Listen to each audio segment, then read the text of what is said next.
Graças a Deus, irmãos, novamente nós aqui com a aula de escatologia e eu quero fazer uma correção. E na aula anterior eu comecei dando parabéns ao pastor Douglas. Eu confundi as coisas, é o pastor Davis.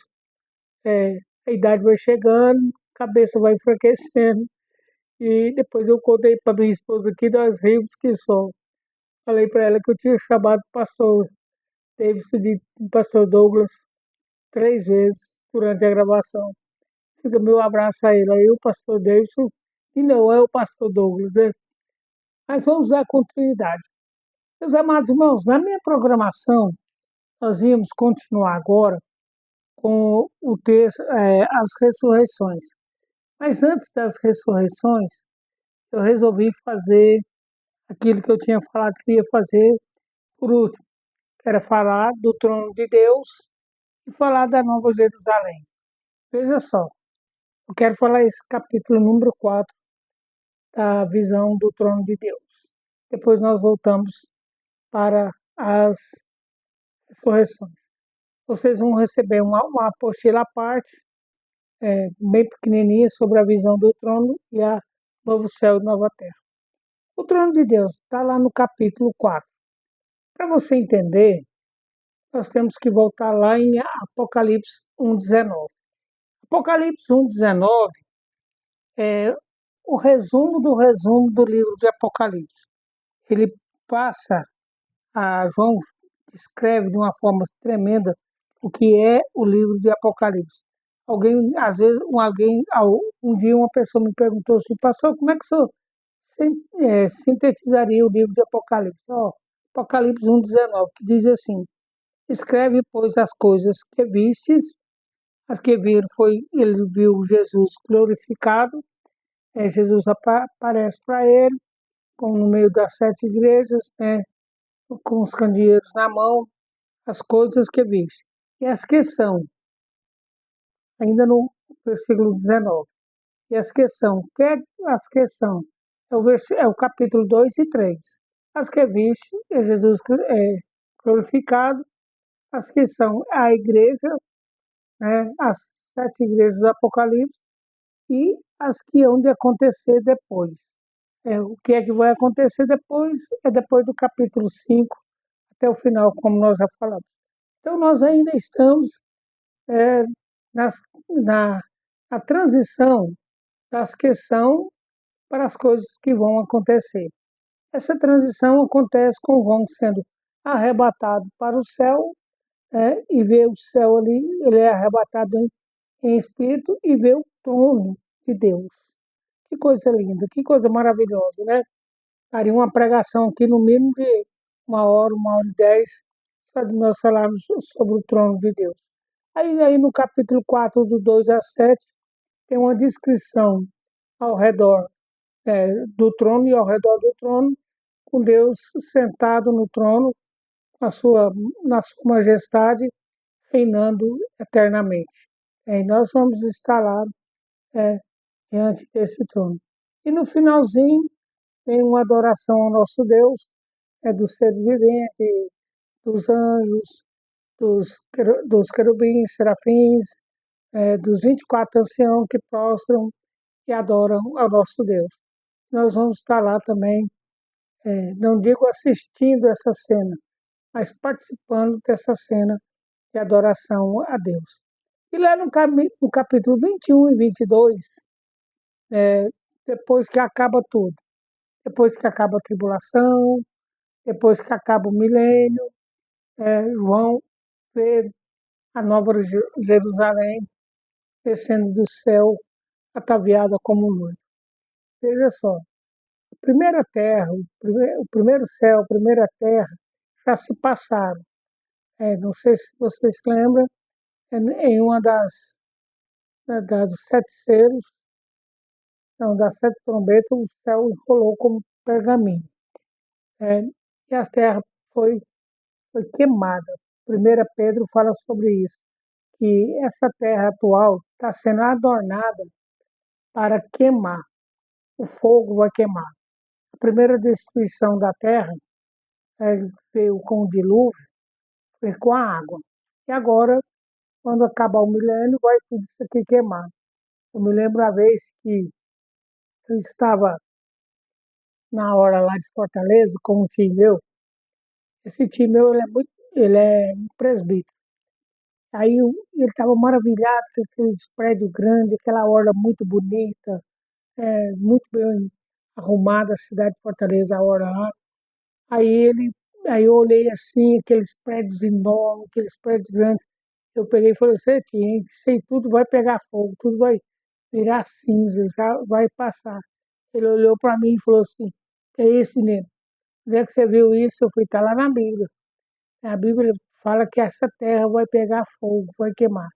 Aí ele lembrou, ficou caladinho, ficou uns 5 minutos calado. Mas essa terra aqui vai ser queimada. Essa praia da cara aí, vocês acham tão linda, vocês não, nós achamos ela tão linda.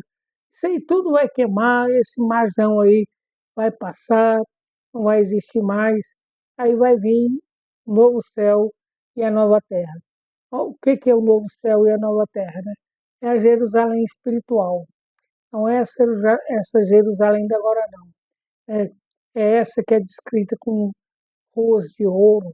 Tem a descrição lá todinha para você seguir pela apostila, você vai ver os capítulos que dá a descrição. Eu estou usando como exemplo o ouro, porque o ouro é um mineral muito cobiçado, muito valioso na face da terra. Se eu fosse rico, rico mesmo, eu ia investir meu dinheiro, a maior parte dele, em ouro. Porque o ouro é muito valioso aos nossos olhos.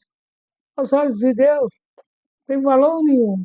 As ruas lá do céu, alegoricamente falando, ou literalmente falando, elas serão de ruas de ouro, dando sinal assim, que as coisas que têm valor para o ser humano não têm valor para Deus. É, que Deus valoriza um coração alegre, um coração que ama a Deus, que busca a Deus na presença do Senhor. E aí, então, ele faz uma descrição dessa nova Jerusalém, é, faz a parte para os vencedores e os que ficam de fora. O versículo 8 do capítulo 21 mostra aqueles que vão ficar de fora dessa nova Jerusalém. E, para terminar o livro do Apocalipse, vem o cumprimento das profecias, que todas elas vão se cumprir, que tudo isso vai acontecer, e as promessas finais. Essas promessas finais que nós estamos esperando, né, estarmos lá no céu junto com Deus na glória. Então lembre-se, não tenha medo da grande tribulação, não tenha medo do diabo, não tenha medo da besta, o anticristo, nem do falso profeta, porque o seu Deus, nosso Senhor Jesus Cristo, é muito mais poderoso do que eles. Mas vamos voltar lá então para a continuidade da apostila que vocês estão aí na mão. Agora nós vamos para a ressurreição. É muito importante nós sabermos essa parte aqui. Eu coloquei aí uns textos que falam dessa ressurreição, das ressurreições no Velho Testamento, é para você ler em casa, você estudar aí as ressurreições, para você saber que essas promessas não é de agora, é desde o Velho Testamento que já fala sobre isso. Por exemplo, Daniel 12, Daniel capítulo 12, versículo 12, falará que muitos naqueles dias ressuscitarão, uns para a maldição eterna, outros para a glória eterna. Eu já falava sobre essa ressurreição. E essa ressurreição também, que está em Apocalipse, também ela é ensinada no Novo Testamento, no livro de João, no livro de 1 Coríntios, é, fala que vai haver uma ressurreição. Existe uma, uma forma de pensar do ser humano que é o aniquilamento da alma. Ou seja, nós somos igual um animal. Morreu, o corpo apodreceu, acabou, deixa de existir. Isso aí chega a ser uma blasfêmia contra a palavra de Deus. Nós vamos ressuscitar e vamos ressuscitar com Cristo. Eu costumo falar lá na igreja, de qualquer modo você vai encontrar com Cristo. Ou pelo viés da morte, quando você morrer, você vai chegar no céu e ser recebido de braços abertos pelo Senhor Jesus Cristo, que te falará aquela célebre frase: seja bendito de meu Pai, entra para o gozo do teu Senhor. Oh, glória a Deus, aleluia. E aqueles que também ressuscitarão para vergonha eterna e vão para o inferno, né?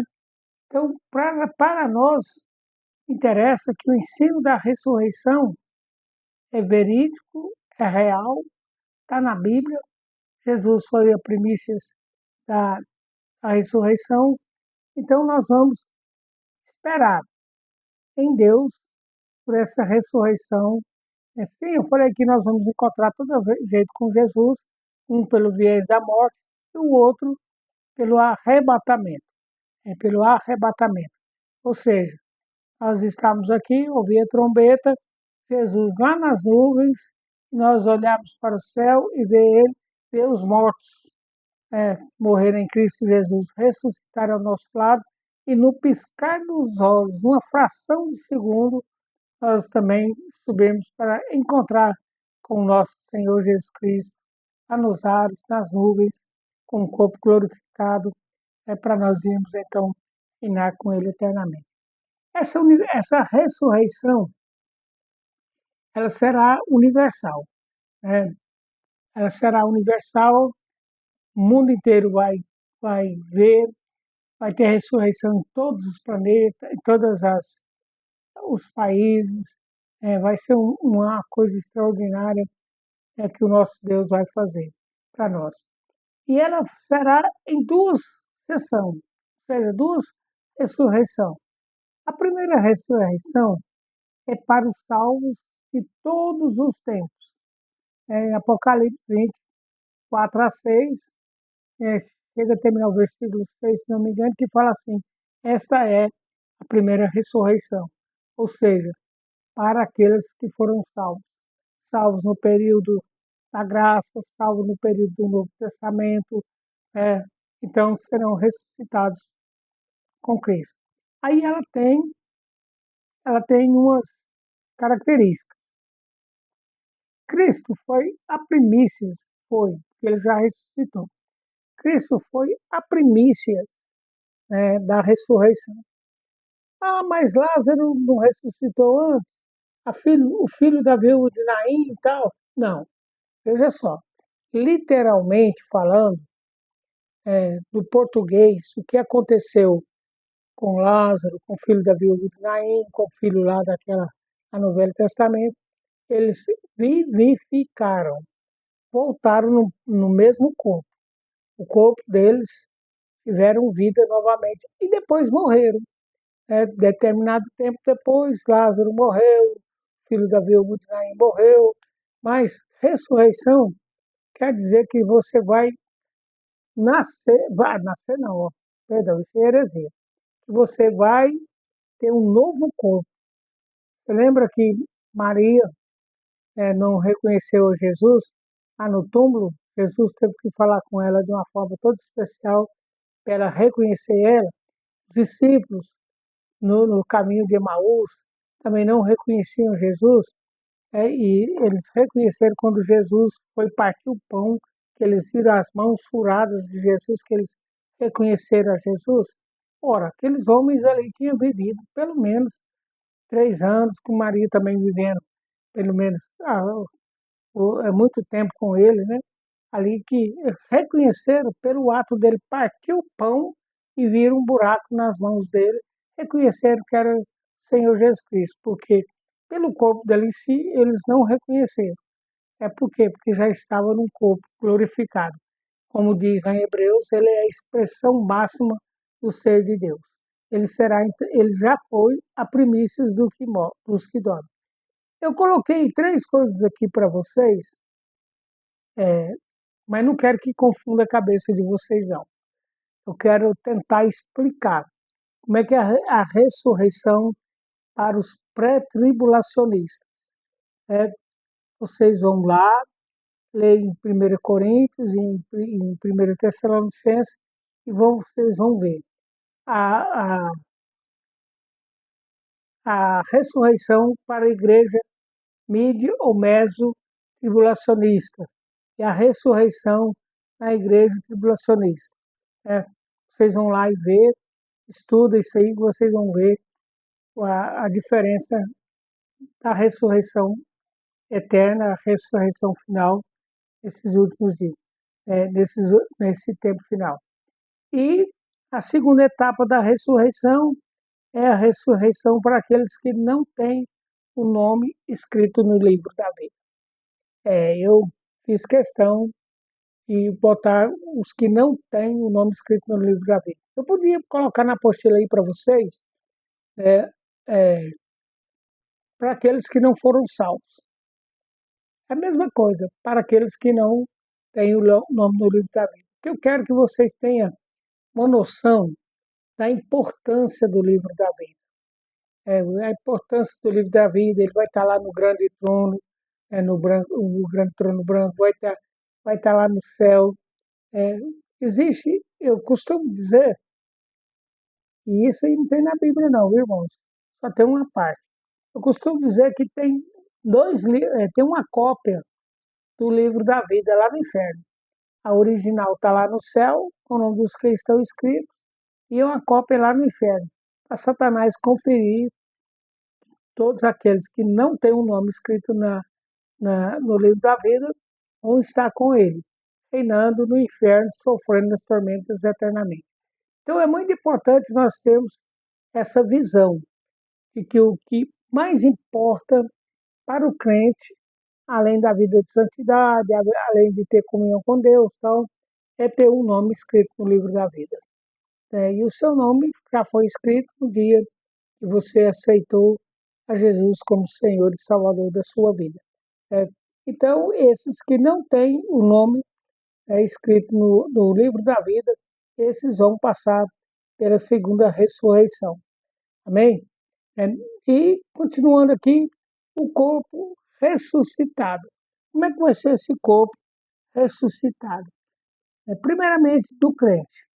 Ele vai ser identificado como um corpo sepultado.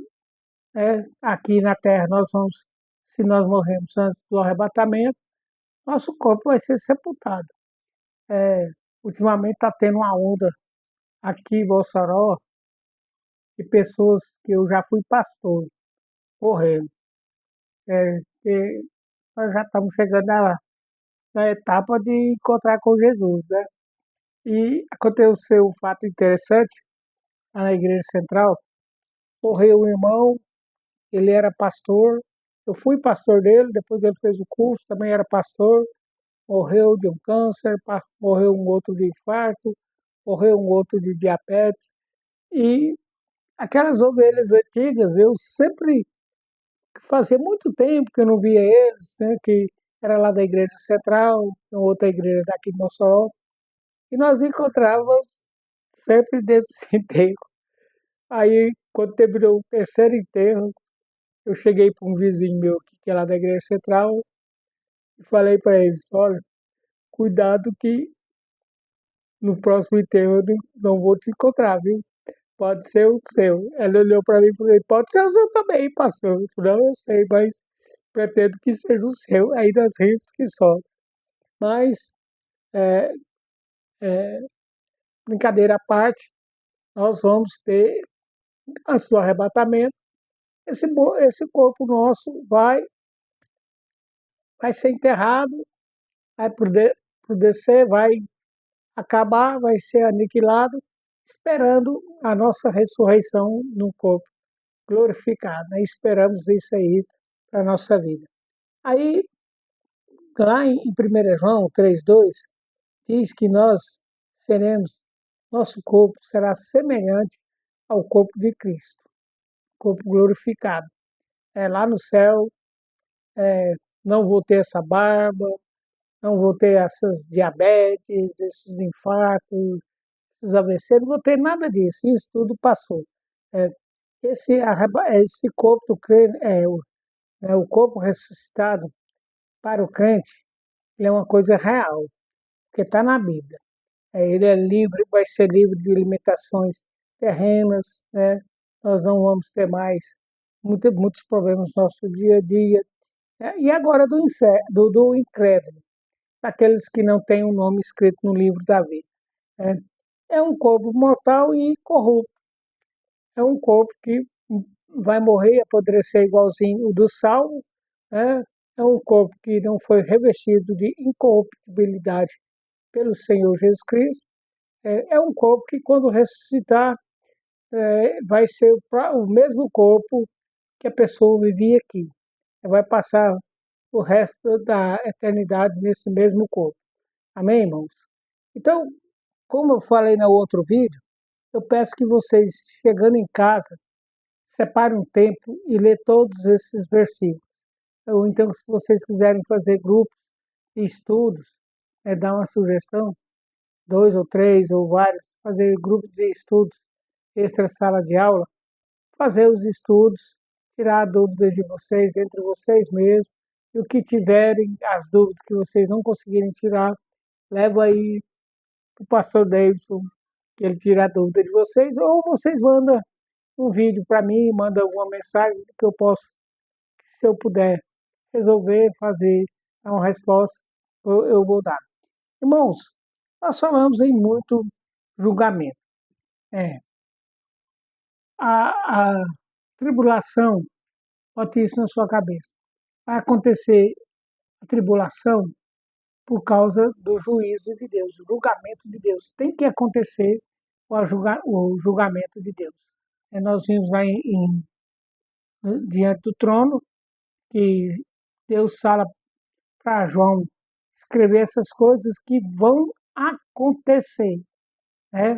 Que vão acontecer, ou seja, já estão determinados. Então vai haver esses julgamentos, vai haver um juiz, vai haver alguém coordenando esse julgamento. O primeiro deles é Deus. Está lá em Romanos, tem vários textos na Bíblia que falam sobre Deus como nosso juiz, né? Deus soberano, juiz, fazendo o seu juízo na terra, julgando as nações, julgando os povos, julgando cada um de acordo com as suas obras, de acordo com as suas coisas. Segunda coisa, segundo juiz, o Senhor Jesus Cristo, o próprio Senhor Jesus Cristo julgará. Tem uma palavra no grego que é bena, que ela foi traduzida no português para juízo, ela foi tribunal, traduzida para tribunal. Na realidade, a tradução correta dela seria palanque. Né?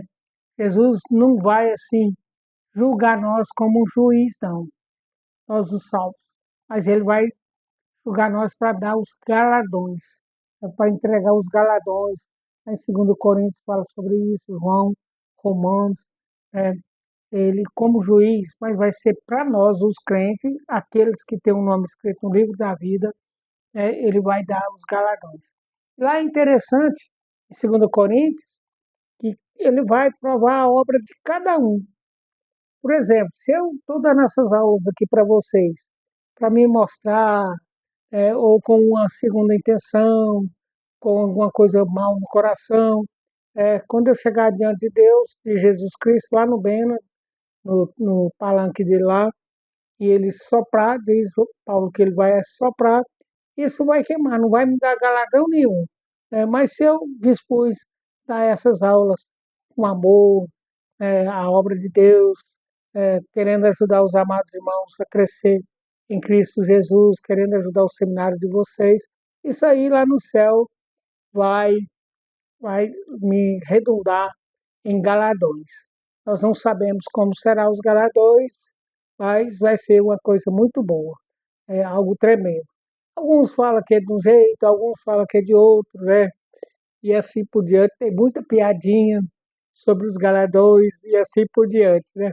Vou só contar uma para vocês, que eu já estou até rindo quando eu lembrei dela. Dizem que um presbítero chegou lá no céu.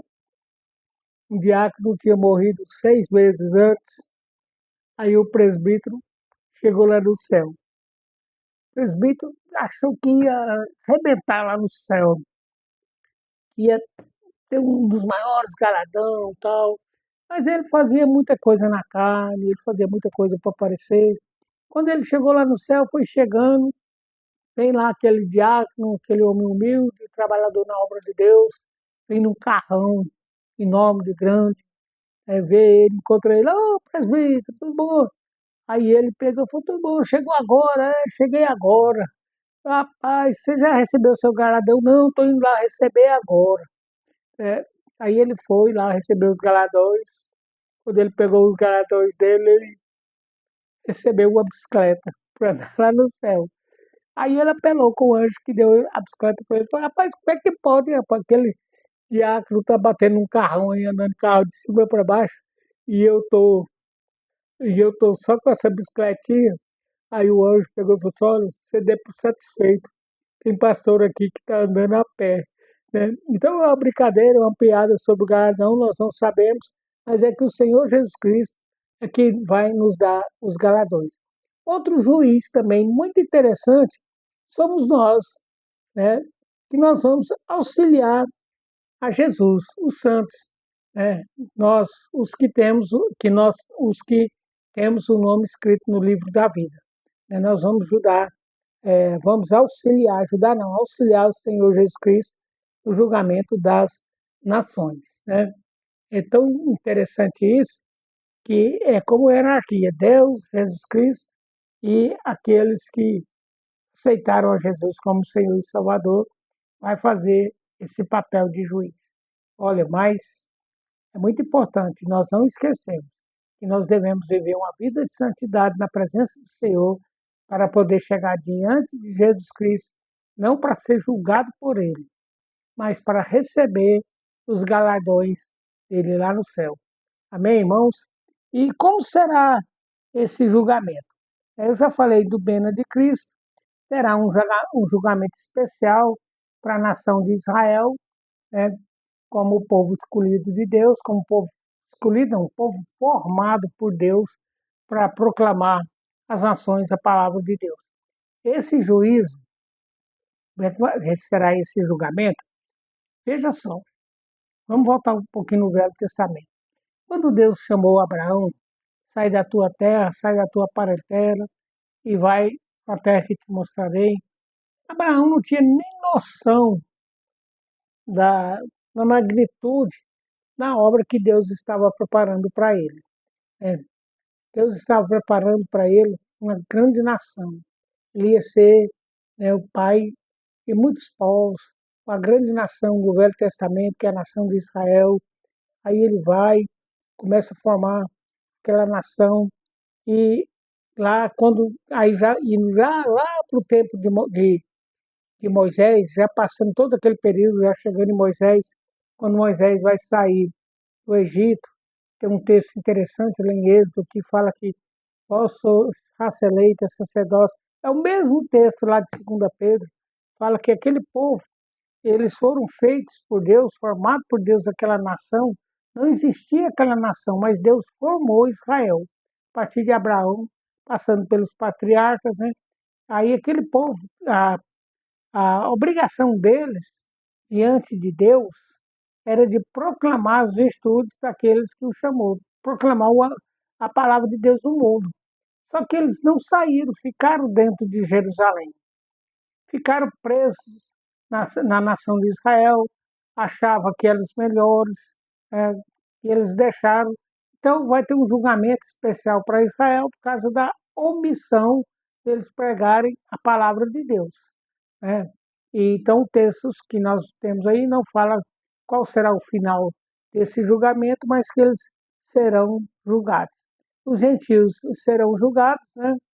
E aí no grande trono branco, ali todo mundo vai passar diante de Deus, ali no grande trono branco, ali vai ser interessante que Deus vai chamar todo mundo. A terra deu seus mortos, o mar, tudo vai vir, grandes, pequenos, vai vir diante de Deus e terá livros e o livro da vida. Né? Qual esses livros? Eu tenho o meu livro escrito, né, lá no céu, como se diz lá, Salmo 139, todos os meus dias estão escritos e determinados. Eu tenho o meu livro, mas vamos supor que alguém chega diante do trono branco de Deus, diante do grande julgamento, e ele vai questionar Deus com pecado. Está lá escrito no livro que ele ia, tinha, ele se prostituía, ele adulterava. Né? Aí não vai ter como ele justificar, porque está escrito no livro da vida dele. Aí no nosso livro da vida, está lá escrito e determinado, já estava escrito e determinado que eu ia dar essas aulas. Essa Covid eu não tive medo de morrer, porque eu falava para meus meninos, já está escrito e determinado o que vai acontecer com a minha vida. O julgamento também, outro julgamento, será do anticristo e do falso profeta. Eles já sabem o final, eles estão esperando. Eles sabem que depois do arrebatamento da igreja, eles têm mais 1.007 anos. 1.007 anos para a condenação final. O 1.000 anos do milênio e 7 anos da tribulação. Nós também vamos julgar os anjos. Nós vamos também auxiliar Jesus a julgar os anjos. Como auxiliar de Jesus, vamos também. E depois nós vamos julgar também a Satanás. Nós não, Deus vai julgar a Satanás. E o juízo final, fechamento de chave de ouro com todos esses julgamentos, é o juízo no grande trono do branco, como eu já disse, já que vai ter, né? Ali eles não foram achados escritos no livro da vida, então serão lançados no lago que há de com fogo e enxofre, a saber, a segunda morte. O resto da vida vão ficar ali. Amém, irmãos? Irmãos, tem alguns textos, alguns assuntos interessantes da Bíblia aqui que eu quero tratar com vocês rapidamente, porque são coisas que nos chamam atenção. Por exemplo, lá em Apocalipse 7, do 4 a 8, fala dos 144 mil israelitas que foram selados. Esse aí é o remanescente fiel de Israel na tribulação. Toda a época, em todas as dispensações, desde quando surgiu a nação de Israel, sempre houve aqueles fiéis a Deus, o remanescente fiel. Nunca faltou remanescente fiel. Esses 145 mil, 144 mil, já estou botando mil a mais, ó. Esses 144 mil serão selados por Deus para fazer uma obra especial, né, durante a grande tribulação. Tem alguns, né, falam, alguns teólogos que aceitam essa teoria e outros não, que eles serão os que vão pregar durante a tribulação para aquelas pessoas que não aceitaram a marca da besta. Então são israelitas, 12 de cada tribo, 12 mil de cada tribo, é um número simbólico, que existe muito mais que isso, que serão salvos. Serão salvos no período da tribulação, e porque eles reconhecerão a Jesus como Senhor e Salvador. Uma vez eu vi uma pregação nesse texto, eu achei tão interessante que o pregador estava falando sobre eles, fala que eles vão levantar as mãos para os céus e vão reconhecer a Jesus e vão levantar as mãos para os céus e a cabeça para os céus e vão reconhecer a Jesus como Yeshua, como prometido, como Messias. E a partir daí, então, eles passam a ser guardados e protegidos por Deus. Amém? Outra coisa interessante que também há no livro de Apocalipse, que é também escatológico, é, é as duas testemunhas mártires. Eu não quis botar na apostila as teorias, porque ali, de fato, literalmente não deixa margem para nós colocar nome para ninguém como as duas testemunhas mártires. Mas as evidências de alguns fatos que vão acontecer com eles levam a nós a pensar em Enoque e Moisés, em Elias, Moisés, ou Elias e Enoque. Né? Por que Elias e Enoque? Porque eles não conheceram a morte. Por que Moisés? Porque o corpo dele foi levado para o céu. Ele morreu aqui na terra, mas o corpo dele foi levado lá para o céu. Poderá ser, qualquer dessas duplas aí poderá ser. Né? Vai ser durante o período da tribulação, Deus vai enviar eles como testemunho, eles vão estar pregando lá na praça de Israel, né? Durante o período da falsa paz, são intocáveis até que se cumpra a sua missão. Aí, quando eles cumprem a missão deles, o anticristo vem e mata eles. Né? O anticristo é que vai matar eles. Concluída a tarefa, o homem da iniquidade, o anticristo, mata eles e eles ficam 3 dias e meio na praça com todos os povos, nações, tribos, se alegrando com a morte deles. Mas depois do terceiro dia e meio, vem um espírito de vida da parte de Deus e eles ressuscitam aos olhos daquela grande multidão de pessoas fazendo festa por causa da morte deles, e Deus leva eles novamente para o céu. Duas figuras importantes para a gente saber. Nós já demos uma pincelada na aula passada, mas eu quero falar para você, fazer uma pergunta e te dar a resposta. Haverá salvação na tribulação?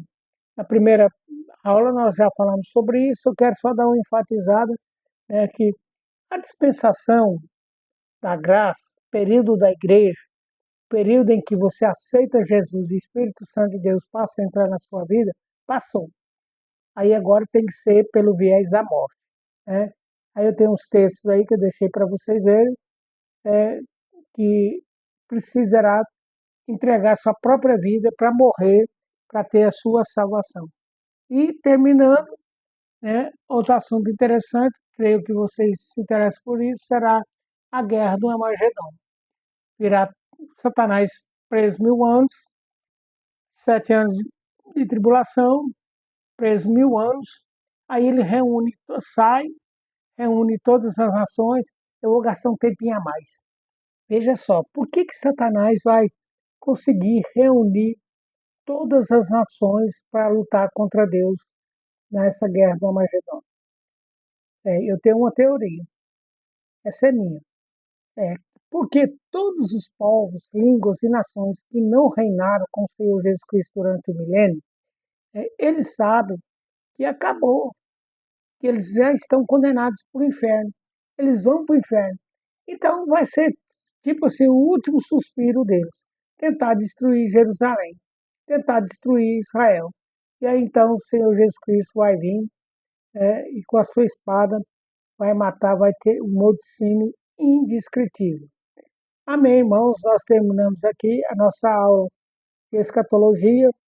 Eu quero deixar um versículo para vocês aí. Está aí: eu sou o Alfa e o Ômega, o primeiro e o último, o princípio e o fim. Aleluia. Maranata vem o Senhor Jesus. Eu quero agradecer o pastor David, por essa oportunidade de compartilhar com vocês esses estudos, né? E um dia eu ainda quero conhecer vocês. Muito obrigado pela atenção de vocês. Que Deus esteja abençoando a todos vocês. Fique na paz e até as próximas aulas, se Deus quiser.